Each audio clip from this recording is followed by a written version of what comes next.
নমস্কার বন্ধুরা, Pinki cooking Bengali রেসিপিতে তোমাদের সকলকে স্বাগত জানাই। আজকে আমি কচু শাকের একটি রেসিপি তোমাদের সঙ্গে শেয়ার করছি। কচু শাকটা ধুয়ে নিয়েছি, তাড়াতাড়ি সেদ্ধ হয়ে যায়। ছোলা দিয়ে দিলাম, এবার জল দিয়ে দেব। বেশি না, অল্প একটু জল দিলেই কিন্তু হয়ে যাবে। জল দিয়ে ঢাকনাটা আটকে একটা সিটি মেরে নেব। এখনও কিন্তু অনেক কচু শাক আছে বন্ধুরা, সবগুলো কিন্তু আমি সিটি মেরে নিচ্ছি, তাহলে তাড়াতাড়ি হয়ে যাবে। কচু শাকটা আমার সেদ্ধ হয়ে গেছে, আমি এর মধ্যে নামিয়ে নিয়েছি, তাহলে কিন্তু জলটা ঝরে যাবে। কড়াতে আমি তেল দিয়ে দিচ্ছি, তেলটা গরম করে নেব। বন্ধুরা, খুব সহজেই কিন্তু আমি আজকে কচু শাক রান্না করছি। তেল গরম হয়ে গেছে, লঙ্কা আর জিরে ফোড়ন দিয়ে দিলাম।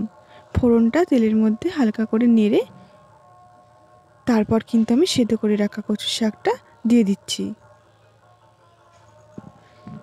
এবার এই কচু শাকটা তেলের মধ্যে ভালো করে নেড়ে চেড়ে নিতে হবে।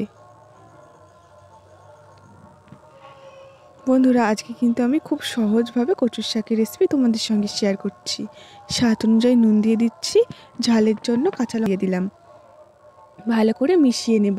কচুর যে জলটা বেরিয়েছে সেই জলটা কিন্তু ভালো করে শুকিয়ে নিতে হবে।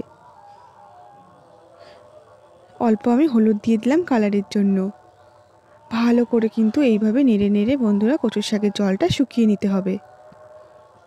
নাড়তে নাড়তে দেখো বন্ধুরা, কচুর শাকের জলটা কিন্তু শুকিয়ে গেছে, আর কিন্তু একদম মাখো মাখো হয়ে গেছে, লাগা লাগা হয়ে গেছে। এবার আমি স্বাদ অনুযায়ী চিনি, গরম মশলার গুঁড়ো আর ঘি দিয়ে দিচ্ছি। দিয়ে এবার ভালো করে কিন্তু মিশিয়ে নিতে হবে। মিশিয়ে নিয়েছি, দেখো বন্ধুরা কচু শাকটা কিন্তু একদমই জল শুকিয়ে পুরো কিন্তু এমন শুকিয়ে গেছে। এবার নামিয়ে নিলেই কিন্তু বন্ধুরা কচুর শাকের রেসিপি রেডি। তোমাদের আজকে রেসিপিটি কেমন লাগলো অবশ্যই কমেন্টে জানিও। ভালো লাগলে আমার ছোট্ট চ্যানেলটা সাবস্ক্রাইব করে পাশে থাকার অনুরোধ রইল। ভাত নিয়ে নিয়েছি, আর কচু শাকটা একটু ঝাল ঝাল করেছি। একটু ঝাল ঝাল করলে কিন্তু বন্ধুরা ভাতের সঙ্গে খেতে বেশি ভালো লাগে। ভাত দিয়ে মাখিয়ে খেচ্ছি, খুবই ভালো হয়েছে বন্ধুরা।